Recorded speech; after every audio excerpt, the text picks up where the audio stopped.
G'day everyone, welcome back to another episode of the Australian Property Investment Podcast. I'm your host, Aaron Christie-David, and I also run a mortgage broking business called Atelier Wealth, where we specialise in helping property investors scale up their investment property portfolios. On that journey as being a property investor, there'll be some highs, there may be some lows, but one thing we want to do is get in front of as many experienced investors, buyers, agents, financial planners, accountants, people that I often refer to as best in breed. They bring years of experience, but most importantly, they bring the wealth of knowledge to go, here's what to do, but here's what not to do as well. Our guest today is all that and more. I'm talking about Nathan Prasad from Invision Property. Nathan, welcome to the show. Hey Aaron, thanks for having me on. No, mate, welcome. I'm really excited because we have a number of our investor clients, eyeing off the Queensland market. And one thing I want to do is kind of get inside your head, get that knowledge out of there, and so we can share it, very selfishly with our own clients. But also, I think you've got a great amount of experience. You've been there, done that. You've, no doubt, you've made some mistakes, you've made some upside and some rewards as well. So what I want to do is go on that journey with you as well and learn out, those mistakes or those learnings that you've had, what not to do, but most importantly, what you can also bring to the table for a lot of our investor clients as well. So, mate, thanks very much for joining us. Mate, thank you so much. Hopefully I can unpack some of those questions you've got about the market over here and share some of the stories that I've been through myself. Absolutely, mate. But before we kick off, look, I ask all our guests that come on the 3 Ps. So a bit about yourself personally, a bit about yourself professionally, and a bit about your property journey as well. So if you want to share and indulge us, mate, that'd be great. I guess just like at a personal basis, I'm in South East Queensland, so I'm always into my fitness. Lovely. Going to the gym in the morning, on the weekends, love going to the beach, going down the coast or the Sunshine Coast. We're pretty spoiled here. Absolutely. It's very spoiled. So if I'm not looking at properties or, if I get a weekend off, I'm always either down at the beach or going for a hike. Yeah. Professional wise, I guess, I spend full time working as a buyer's agent. We were buying roughly, 4 to 6 investment properties a month. Sometimes we're helping out some families. So, always on the hunt for properties and keeping up to date with the local market and everything like that. Yeah. But I guess, just to really sum it up, I'm either in the property space or either out in the out on the weekend in nature, trying to recharge. It's a great balance, right? The kind of what you do, I won't say 9 to 5, but what you do during the week is very research, very logical, very, very data driven. And then you got that ability just to switch off a little bit. And then, man, it's totally. So there is that whole data aspect of it, like looking at the numbers and stuff, but you're dealing with real people helping them buy investment properties or their family home. It can be a massive emotional roller coaster. I'm glad you said And then you're negotiating with agents, man. By the end of the week, I'm drained. I'm dealing with agents, dealing with clients, keeping everything together. So as a buyer's agent, you're sort of always keeping it together. And I'm always exhausted by the end of the week. So mate, I love it. I'm just drawn to recharging. It's real talk because, rationally, every Australian should be buying or investing in property. Like it's well performed as an asset class, for example. But emotionally, there's a lot of challenges that come with it. People may have done well, people may have not done well, legacy stories, parents that haven't done well. So you've got to look at all these different layers when you're dealing with different clients, right? Oh, absolutely. There's buying an investment property, but there's also a personal aspect to it. I've got clients that, they really like certain parts of Brisbane or they want a certain style of house. So it's a matter of catering to that as well.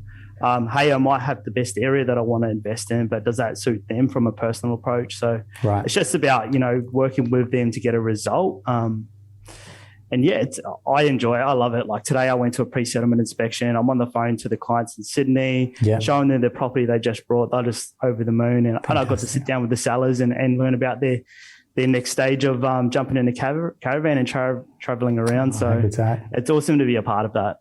Mate, excellent journey. Mate, what I want to kind of pick your brain on is Brisbane's become, certainly not going to use the word hotspot, but it's become a real investor focus, right? There's some, great great blocks, great size properties, for example. There's a lot of infrastructure development. The Olympics has been a big driver as well, puts it on the map. But that corridor, that South East Queensland corridor, has become quite a really, become highly sought after for a lot of investors, right? Good yields as well. So take me through, right? What I say about buyers agents is that they're boots on the ground, right? Yeah. So they can see what's happening at a local level. They can connect with the real estate agents, go, here's the type of buyers that we're getting, here's the type of vendors and the type of properties that are coming on.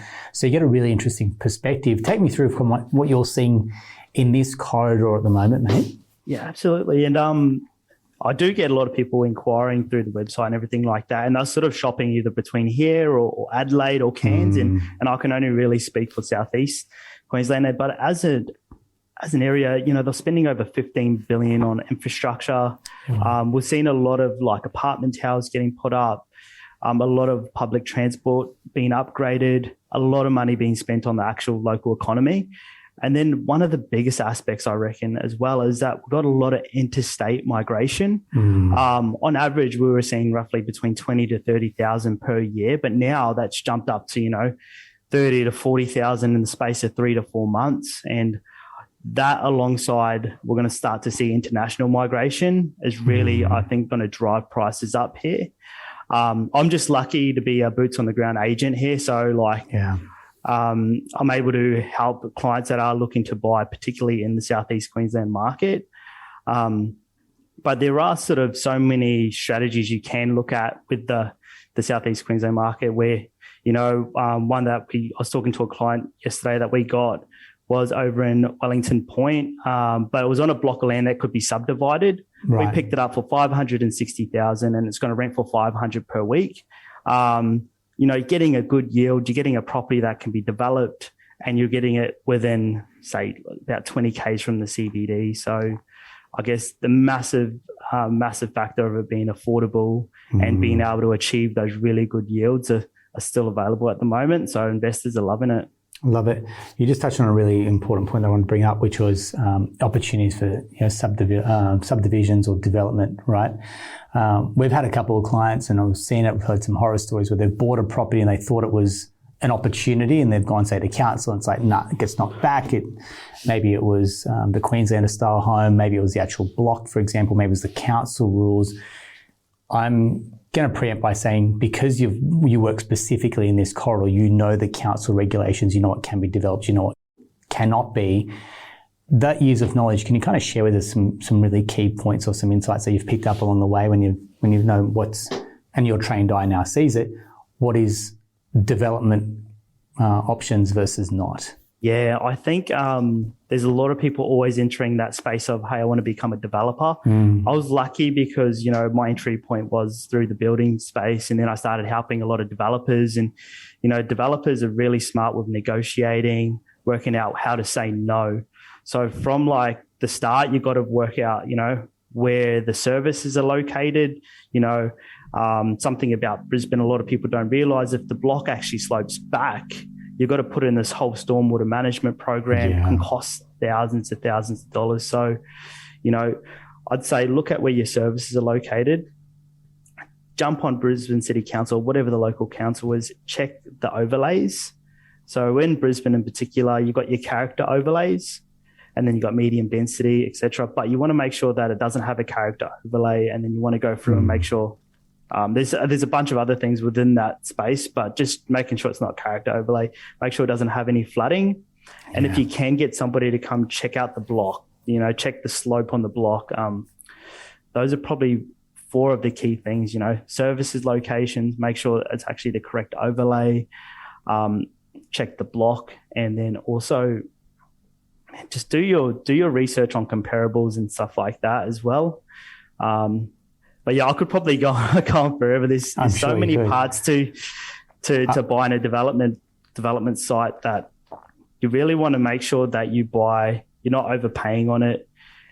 Because as you probably know, build costs are going up pretty rapidly at the moment. And if you lock in a build price for 700, you could almost say that it'll go to 750, 800 by the end of the year. Great. It's one of those, I won't say uncontrollables, but it's one of those things you got to factor in pretty early on. We know it's going to happen. It's a bit like rising rates. Rates going to go up. you got to factor that in as part of your cash flow, as part of your, then when if you go to sell it, for example, part of those costs of doing business, really, isn't it? Yeah, but there's so many beauties about actually getting these sites. I just picked up one myself that I'm going to hold.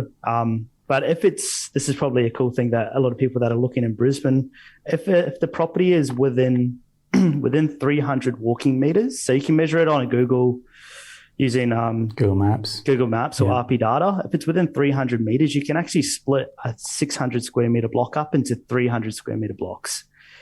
And now these 300 square meter blocks are getting looked at like 400 square meter blocks because the market's moving at a rapid pace. Right. In a suburb like Camp Hill, they're selling for over $2 million for a house and land package off a 300 square meter block. So there's a lot of money to be made in that space. If you brought a block close to the city centre for around 1.5, there could be between 400 to 600K worth of profit in a small deal like that. Yeah, fantastic. So would you, from your past projects, and just want to only what you're willing to share with us, mate, do you want to take us through your journey as an investor and kind of what's been under the hood of your portfolio, what you've learnt as well, mate? When I went to go buy my first investment property, I made the mistake of, I was living in a suburb, it's in Logan, called Boronia Heights. So then I'm like, hey, I want to be an investor. So I managed to get a loan for around 350K. Started going to the open homes. At the second open home, this agent was like, hey, I've got this really good property. Took me to this home that had a pool and a granny flat. It was around 400K. And it was like, it sold me emotionally. I ended up buying it. Turns out the median house price in that suburb was 300K. Property I purchased was 400K. 2 years later, I was like, hey, I want to try refinance this. The banks are like, we've got no comparables. You got the most expensive property in the area.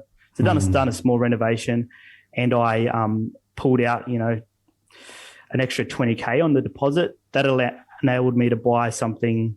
I then changed my focus to cash flow to capital growth. I was like, hey, how close can I get to the CBD? I'm a bit younger. I can just hold it. It's going to cost me a bit more money over time, but I'll get the capital growth. I then bought a property over in Holland Park. It was about 10Ks out. It was a real crappy house, old pre-war home, 2 bedrooms with an old kitchen, everything like that. I just bought it and then rented it out I was sort of negative gearing, but I bought it for 560. Sort of fast forward 4 years later, I was able to sell it for 960. Wow. So then, that was good because then I was able to grab that money and then sort of buy another sort of positive cash flow style property in a suburb called Wenham West about 4 months ago for 600. And then I just brought another sort of capital growth property in Holland Park. And then I just bought another one in Camp Hill. So I was able to use that money I made from that first initial deposit of around 20 grand that I saved when I was 21. Yeah. I was able to turn that into 3 properties. You know what I mean? So there's probably a lot to unpack there, but I'm hoping that just sharing that kind of helps somebody to think, hey, instead of going cash flow first, maybe we should target capital growth. Depending on, what stage you are in your portfolio and your age.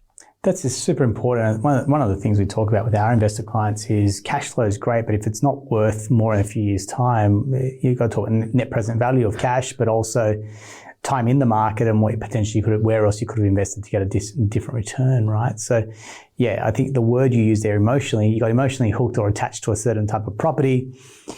Ration went out the window, but it's also 2 things as a first or younger, and this time first-time investor. It's you have a limited budget, right? So 21, you're not earning what you're earning now, right? So generally, you're going to be earning the least that you will at that young age, and you've got a very limited deposit. So it doesn't give you very many options, and we see this time and time again with our younger investors. Is they've got the ambition, they've got the drive, but they've got very limited resources. Borrowing capacity and deposit. And ultimately, it's like that yearning to get into the market means you compromise. And my first purchase was terrible. It was terrible. I'm embarrassed by it, but it got me into the market. I learned from it. A unit in North Parramatta, and then I renovated and overcapitalized on it, tried to sell it, and mate, it was all what you experienced, right? But now you learn quite more. Sometimes learn more from the mistakes that you make.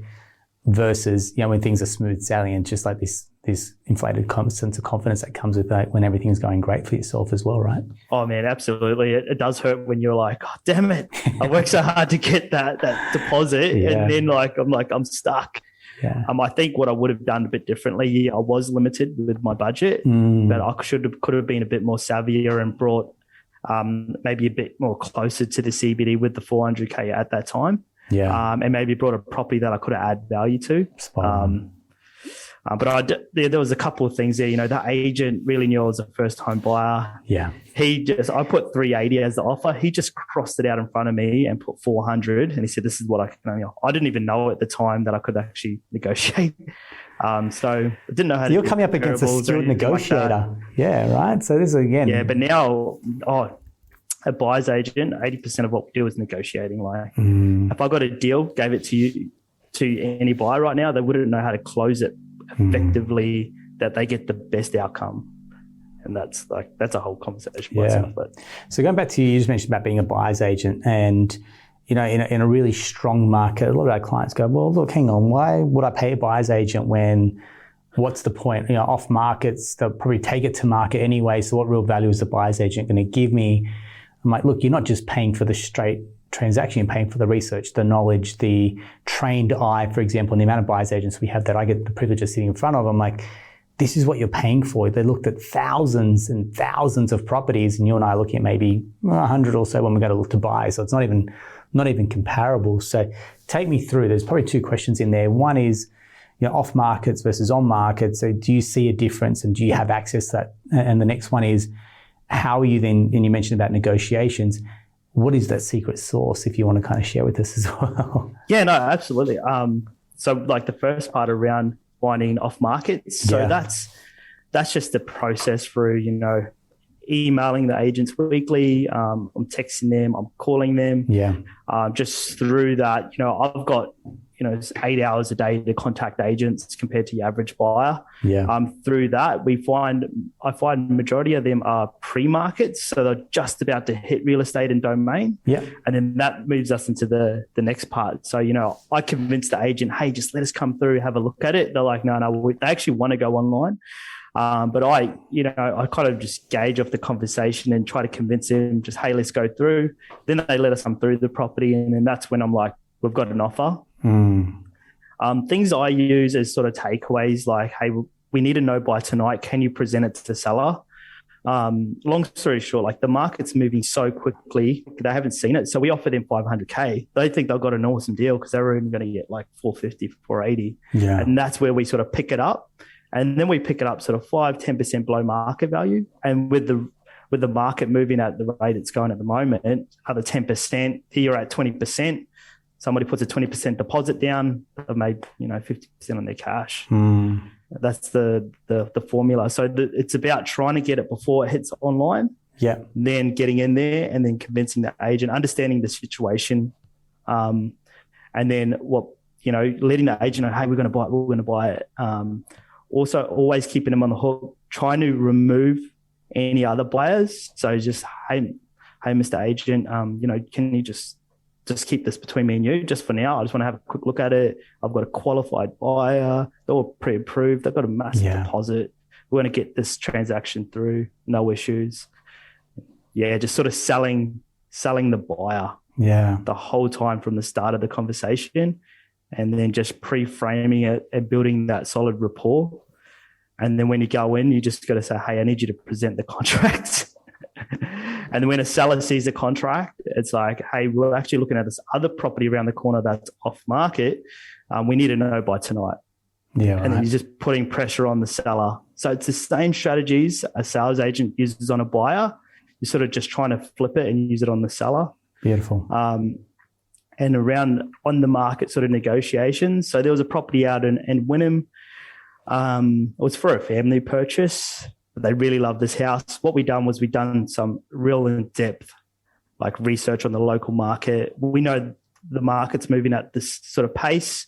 So we want to work out how much will this property be worth in, 3-4 weeks time when it settles. And we are able to come to a price between 1.3 to 1.4.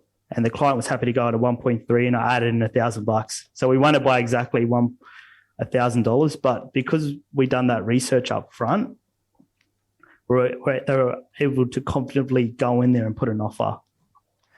So when you're talking to the agent, it's time pressures. And you are dealing with qualified buyers. So that's one thing when you're delivering a buyer to the real estate, it's like they're pre-approved, they're ready to go. This is a done deal. Like this isn't going to fall through, for example, as well. So at what stage are you doing, say, due diligence? Say you're building in pests and you're conveyancing. Like how quickly is that all moving through when you've got buyers that are it can be super quick. We got one in a suburb called Ferny Grove last week. So Wednesday I found out about it in the morning. Ferny Grove as well as a pocket, right? So yeah, Ferny Grove's it's only about 14 k's out. Yeah. This off market came up, 4 bedrooms, 2 baths, like low set brick home on over 800 square meters. Yeah.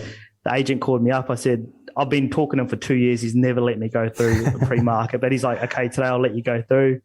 And then he said, I'll give you 1 hour to put an offer in. I looked at it at 2:00. By 6:00 that night, we had an offer in. I had all the due diligence done, and then I raced it, inspected it, and then the client put in, I have to say to the clients, I need you to trust me when it gets to times like that. So we put in trust with me, and then we put an offer in, and we got it under contract for $850. Yeah.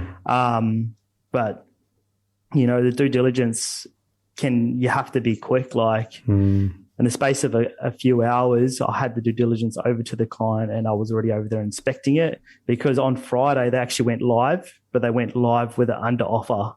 So we brought it, and it's awesome property. It's going to rent for $650 per week, $850K purchase price, massive block, and it's only like 12 to 14 Ks from the CBD. It's so I think it's really, really affordable and still really cheap at the moment. Perfect. So when you're looking at a block like that, again, trained eye, 800 square meters, what is the option for someone for the future? Are there any opportunities for something like that? In that part of the Moreton Bay Shire, that block wasn't actually subdividable. Yeah, okay. Yeah, but it was just on a large piece of land. So over time. But this is it, right? Because a lot of people will see the 800 and go, they can get excited by that. So this is where understanding, again, having the value of someone like you in their corner going, I see the land size and go, oh, that's a development opportunity. And you're going, well, actually, I know the area, I know the council, going, you can't actually do much right here, right now with this as well, right? Yeah. And it's little things too. It's like the frontage, because I knew the frontage wasn't 20 meters. I knew it couldn't be done. But your average buyer would just see the block size and be like, tick. Yeah, great. Perfect, mate. I guess you've lived and breathed the journey as an investor. You're dealing with investors day in, day out. If you were to kind of share any thoughts or wisdom that you've got for people that are on the journey and looking to start out, scale up their property portfolio, what would be some wise advice you could pass on, mate? One of the biggest things I see a lot of investors do is they sort of trust Google and everything like that and all the data points online. Yeah. What I would highly, highly, highly recommend is just jumping on the phone, calling agents, looking in a suburb that you want to buy in and look at the under offer properties, call them up and say, hey, how many groups did you have through? How many offers did you receive? And then what style of buyers did you have? That's going to give you a good indication of that suburb and that buyer profile within that suburb. Just taking the time to do that, because at the end of the day, you're going to be spending $500, $1 million on this asset. Don't be silly like me and buy a property for above the medium house price. And then try to always be on your back foot when you're talking to a sales agent. In Brisbane, they love to just put for sale. Make sure you do your research around, if that price that they're asking for their price guide is justifiable.